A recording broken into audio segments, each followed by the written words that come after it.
Hi guys, since Dior has so many compact and liquid foundations, I thought I would do a Dior foundation comparison review today, just to kind of see the main differences between them, the different benefits, which one I think is better, which one I think is worse, and kind of why I chose these three particular Dior liquid foundations. So obviously it can be really hard to decide between them because when you're reading, it gets overwhelming. The other thing is finding the perfect color because some of them have over 40 different shades. So trying to figure out what shade is going to work for you. So I'm going to give you some tips for finding the right shade of Dior foundation as well. Because 2W in one of their foundations is not the same as another. They are not the same anywhere across the board. So you think you found the perfect color and then you try it in another one of the foundations and it's not going to work for you. So definitely we'll share the tips on how to find the right foundation color for you. Even in the Dior Forever collection, there are 4 different foundations. I went with the Skin Glow because I'm trying to go for more of a luminous look these days. I find matte foundations less flattering. They tend to just enhance the fine lines rather than blur them out. So the 3 I chose to review with you today are the Dior Capture Totale Potent Serum Foundation, the Dior Forever Skin Glow Foundation, and the Dior Backstage Face and Body Foundation. The reason being they all offer long-lasting wear, hydration, and have skin benefits, which I always want. They're also supposed to help blur out the fine lines, so I want to see which one does that the best. They also all offer, or at least say they offer, luminous coverage versus matte. I actually have the Forever Skin Glow on right now, so you can decide for yourself. So I kept the rest of my makeup very kind of matte. I didn't do my normal luminous Charlotte Tilbury glow because I wanted to see what was coming from the foundation versus my other products, which would just make it glowy anyway. So let me start with the main differences that they're supposed to be between them. Then I'm going to try them all on, show you the differences, show you the different application tips, which ones kind of go on better, which ones go on worse, how they last. And at the end, I'm going to tell you the main differences that I seen between them and my personal favorite. This is 2W in the Forever Glow. I tried the 2N and it was just too pale for me. I just self-tanned. So by the end of the day, I'm probably going to match this color better than I do right now. So the Dior Forever Skin Glow foundation is supposed to improve the quality of the skin texture and appearance, help with hydration all day long, and it scores 4.3 out of 5 on Sephora reviews, so it's really highly rated. Now, the Backstage foundation is supposed to even out and smooth the skin's complexion. Blur imperfections, be weightless and easy to blend. And then it's also, because it's supposed to be their runway collection, it's designed to withstand those higher temperatures. So it's supposed to be really good with things like contact with water, exercise, and damp conditions. So we will see. The Dior Backstage foundation scores slightly higher than the Forever Skin Glow foundation on Sephora. It's 4.4 versus 4.3 out of 5, so really not much in it. So the Dior Capture Totale Potent Serum Foundation I absolutely love. I'm going to tell you if it's still my favorite after trying the other 2. The original reason I chose this one is because it has SPF 20 versus this one only having, the Forever collection only having SPF 15. And then also it is a lot more expensive and it is supposed to have more of those skin benefits, and it's designed to work with the Capture Totale serum, which I was using, so kind of that was my reason for choosing this. As well as the main benefits being it's supposed to improve facial firmness, the appearance of wrinkles, and make skin appear 3 years younger. I don't know about that, but we will see. This one isn't carried at Sephora, but if it was, I would rate it a 5 out of 5 because I do love it. So when it comes to finding a shade, don't go off of a color you already have.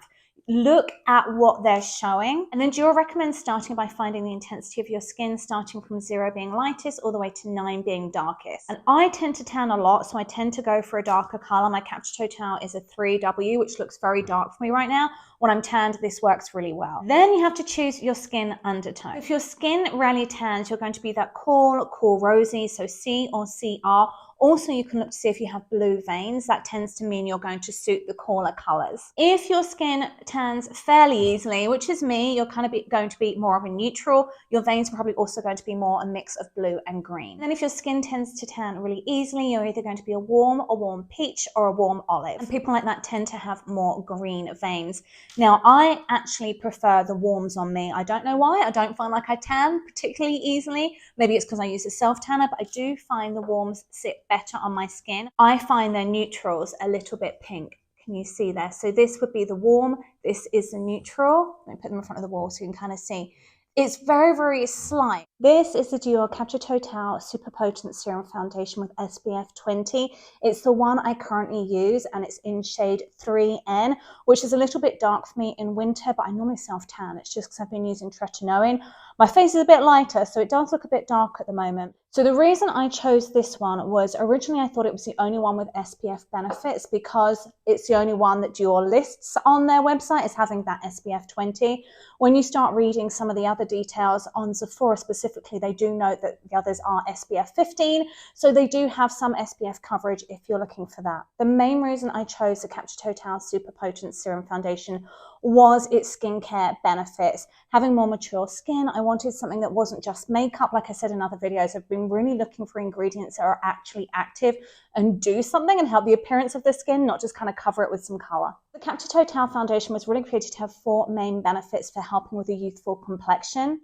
And that was targeting wrinkles, dark spots, helping with luminosity and radiance. And we'll get to more of that later and whether I think it actually does what it says it does. I've gone away from more kind of matte foundations for more of that luminous finish. I just think it's more flattering when you're starting to get fine lines, if you have dry skin, and if you're using things like retinols.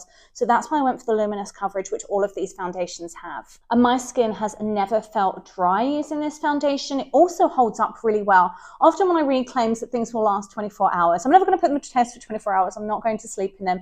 I kind of am a bit wary. I notice things like, say, my bronzer or my blush does kind of wear off throughout the day. This foundation I put to the test when I did the Dior Forever Concealer review, and I put it through a 45-minute Peloton bike ride workout where I was very sweaty. I wore it all day, and I did one side of my face with the Dior primer, setting powder and setting spray, and one side without. It did not budge even on the side without the primer and all the setting products. So it's a really, really good long-lasting foundation. There are 2 main active ingredients in the Dior Capture Totale foundation. One is the Dior Longoza flower, known for its revitalizing properties. And then the other is a vectorized hyaluronic acid for hydration to lock it in. And I have to say my skin does feel more luminous. It feels plumper. It stays hydrated all day with this product. There are mornings where I wake up and my skin is a little dry, it's a little peeling. That has nothing to do with this. It's to do with me using tretinoin, and I've just started 2 months ago. One thing I find with Dior's claims to the benefits are the research is a little limited, and they are quite lofty, the claims. So this foundation is supposed to visibly improve the look of fine lines and wrinkles, facial firmness, and make skin look 3 years younger. I mean, that's quite a hefty claim. But the issue for me is you'll see the little asterisks on the site next to the claims. This has only been clinically tested on 33 women, so it's not a huge pool of people to really get results from. So what do you think? Does it look more luminous, smoother, and plumper? I definitely see the luminosity there. I feel like it might look slightly smoother. I feel like it reflects light quite well. And plumper, hard to tell. And that's why I wanted to do these kind of side-by-side pictures so you can see what my face looks like without any skincare, with the skincare and with the foundation, so we really can kind of see where the results are actually coming from. So obviously Dior recommends using their Capture Totale serum with this foundation for visibly younger looking skin. So to do it properly, I did do the whole Capture Totale skincare routine. I did their essence, I did the serum, I did the eye serum, and I did their firming and anti-wrinkle facial cream. Then I followed it with their primer, the serum, the rest of my makeup, and the Dior setting spray. So like all foundations, you're going to shake it first, you pump a few pumps onto your skin. I tend to build my coverage slowly. I'll start with a few pumps, dot it all over my face for even coverage, blend it out with a beauty blender, and if I need more, then I'll go into specific areas and maybe do a touch up here and there. So because I have the Dior 11 foundation brush and I hadn't used it yet, I kind of wanted to do one half of my face with the foundation brush, one half of my face with the beauty blender, and really see if there was a difference and what I preferred. Because their foundation brush, I think, is $40, $42.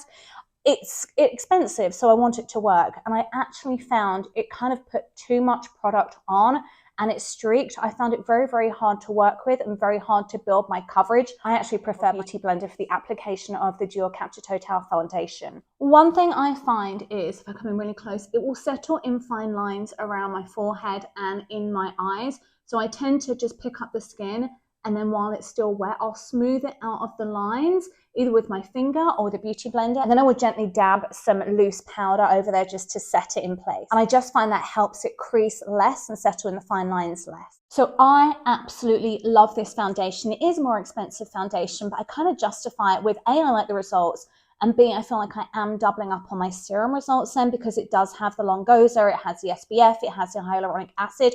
I just feel like it's a really lovely foundation, and they only do 13 shades in this, but the 3N is a perfect match for me when I have a tan. So for me, I'm really, really sold on this foundation. It was something I would buy again and again when it's in stock. It does sell out really, really quickly. So at the moment I'm on their waiting list. They do have a join the waiting list, so you can get notifications when it's back in stock.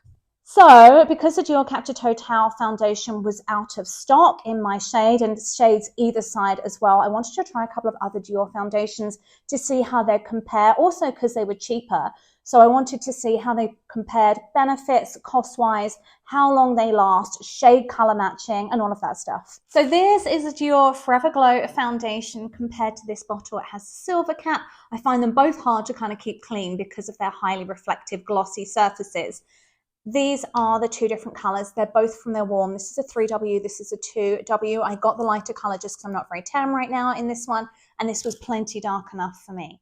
The Dior Forever Skin Glow foundation comes in 42 colors versus only 13 colors in the Capture Totale. So you have a lot more versatility and options to go for in this. I don't know if that makes it easier or harder to find a color or if it just gets overwhelming. And this is a radiant 24-hour wear foundation, pretty much the same as this. It's the one I have on, so you can kind of decide for yourself how much luminosity you see, but you can see the skin correction. If you look at the skin on my neck, there's quite a lot of skin damage. When you look at my face, it definitely looks a lot better. It does seem to have smoothed out. I mean, I'm really close. A lot of lines if I don't move. Obviously, if I move, you're going to see the fine lines, but I feel like it doesn't settle in there. I'm actually really happy. Now, I used their primer, I used their powder, I did not use a setting spray. This is the beginning of the day, so we'll see how it looks towards the end of the day, how it's lasted.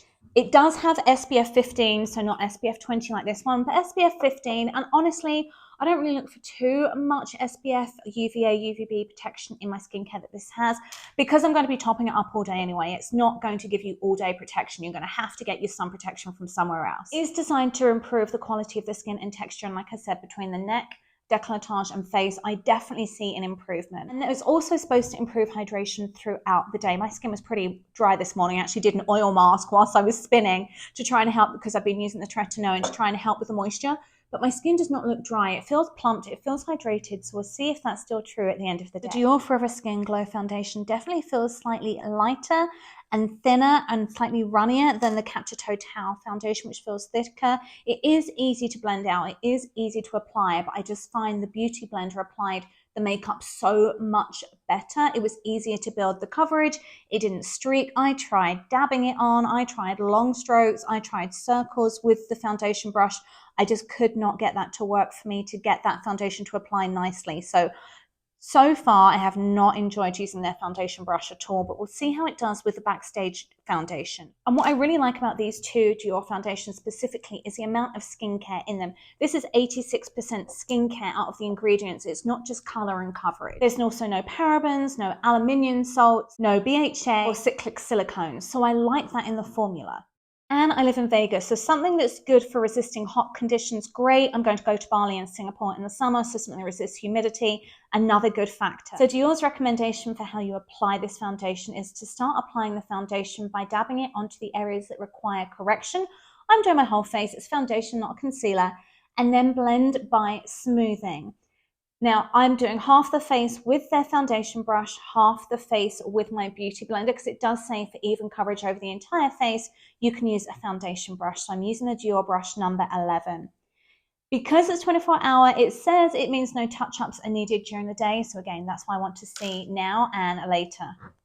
What I like about this, I feel like the older I'm getting, the less cakey I want my foundation to be. Yes, I want full coverage, but I also want buildable coverage, so I can go lighter in some areas where I feel like it's going to settle in the fine lines, heavier in others. This definitely isn't cakey, and I've powdered over the top. It feels pretty weightless. It's very comfortable. Now, one of the really cool features in here, and I don't know how Dior does it, but they say it has mineral pigments in there that help it adjust to the natural color of your skin. And it's also supposed to ensure true color for 24 hours. So I want to see if it stays true to color or if it starts to change throughout the day. Sometimes you get that some discoloration in some areas. We'll see how this lasts. Okay, so this is where we are at the end of the day with the Dior Forever Skin Glow foundation. So I did touch up my lipstick, but everything else was without setting spray. So what I noticed is it did settle in those fine lines there, same as the Capture Totale kind of did. So if I was touching it up throughout the day, I would just go in with a clean, damp Beauty Blender, pick it up, buff it out with some powder like I did before when I was applying it. But I think it's lasted really well. There is some slight discoloration and redness coming through there. Hi, Star. Star is the one knocking the camera. It's not me. So it has where there are dry patches from the tretinoin. And if you have any dryness, it might settle in there. So maybe dab a little bit of oil in those areas.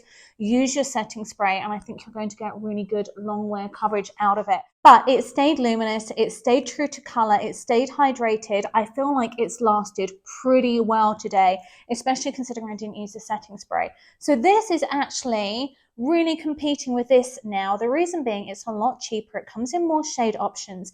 Yes, this has the benefits of the serum, but if you're already using the serum, do you need a serum and a serum foundation? Just a question for you. For me, I think I might save the money and go with this one and ditch this one and spend the money on a good serum.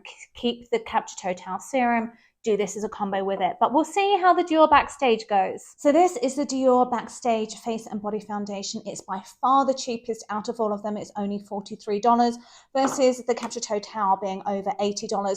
All three foundations are 1.7 fluid ounces. So this is definitely the best value for money. It does feel like the cheapest packaging, but it does kind of feel like a makeup artist packaging. If you drop it, it's plastic. All the other ones are glass, so less chance of breaking it. So the Backstage foundation is supposed to have a second skin effect, a bit like the other ones. It was supposed to be very natural, very easy to build the coverage. This one, because it was designed for the runways, for on camera, it was definitely designed to be the most resistant to heat and water. So if you're looking for a really long-lasting one, maybe you're shooting outside in the sunshine, maybe you're just going on a lovely vacation, this one's probably going to be your best bet.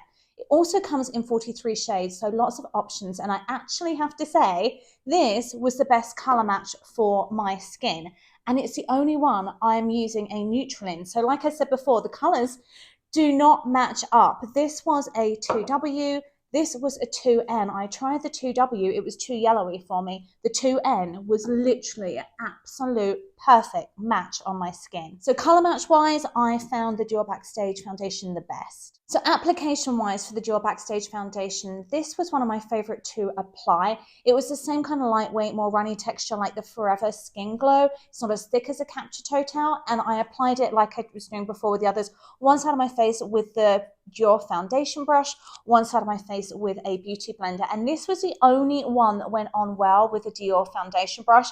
It was pretty much even, I would say.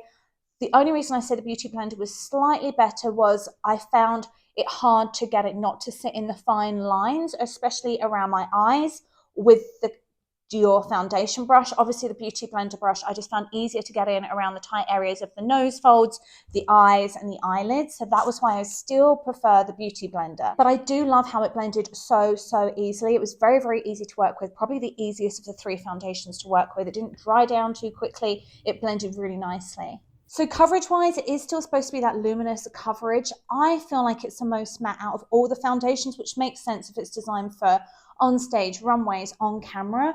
I feel like the Dior Forever Skin Glow foundation has the most glowy, luminous effect, which kind of the name suggests, but because they all say they're luminous, I just want to rate them. One of the things they say about this foundation is it's natural looking. I do feel like even though it's quite heavy coverage, it is still quite natural coverage. It doesn't feel cakey. It doesn't feel heavy. It doesn't feel maybe as hydrating as the other two, but I don't think it's matte. It's a really good kind of full coverage foundation. I think I would use this for on camera, for events where I feel like I need to be good up close. And I would probably use the other two if I was more doing everyday makeup, wanted more of that luminous glow, in person, kind of meeting people, going out for lunch, going out for dinners.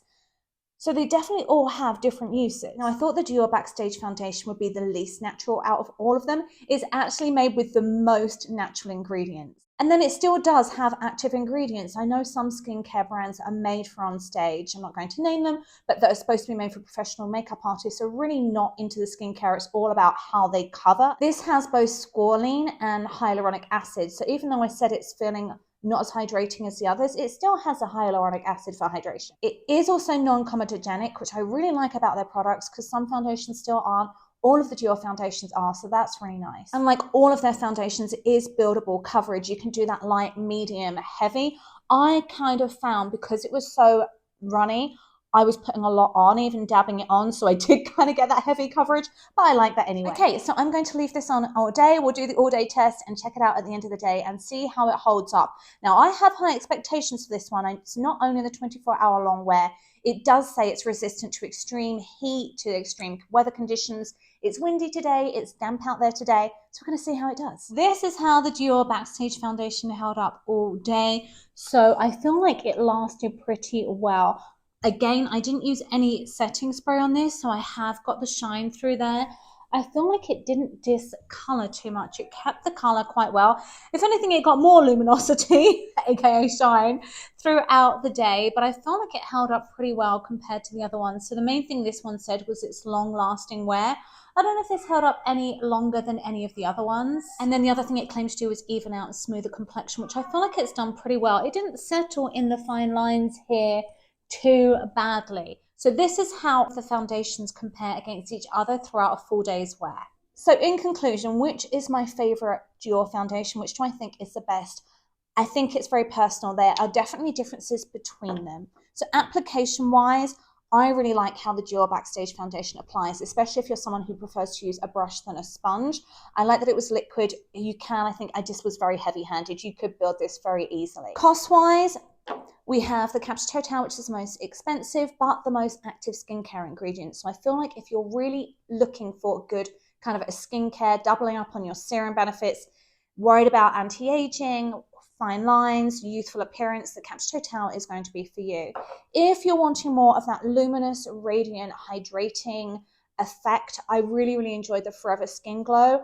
I didn't love the color of this one. I still need to play around with the colors of this. If you're wanting more of that full coverage, long wear, not so luminous, maybe you don't want so much reflection, well, maybe you have an issue with oil, I think this is the Dior Backstage is a really good option for that. It is still a lovely foundation and it's literally half the price of this one. It's got your hyaluronic acid, it's got your squalane, but it doesn't have the same anti-aging ingredients as this. So it depends if you're looking for more of a skincare product or a foundation. So I feel like all of the Dior foundations wear pretty similarly. They have kind of a similar long-lasting effect. Originally, the Dior Capture Totale Super Potent Foundation was my favorite because it's like, oh, extra skincare, serum on serum, awesome. Now that I've used all three, my suggestion would be, unless you really want to, save yourself some money, invest in the Capture Totale serum. If you're using their serum, I don't feel like you need to use their serum and then the Capture Totale serum foundation. Just my 2 cents, a way to save some money. It was also the hardest to kind of apply. It's thicker, it doesn't apply well with a brush. You kind of have to use a beauty blender. It applies lovely with that.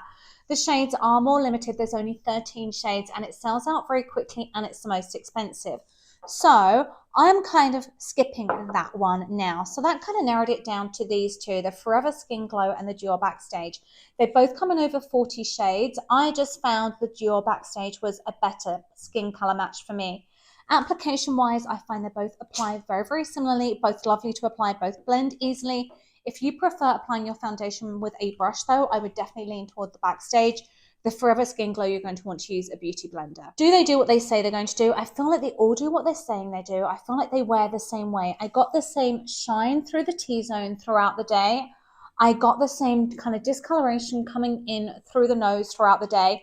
I didn't notice much of a difference. Now, if I'm being very, very picky and doing it under a microscope, this definitely had more of a luminous coverage than this. The Forever Skin Glow and the Dior Capture Totale equally luminous. This is going to be your more matte finish. However, as the day goes on, they kind of all end up the same.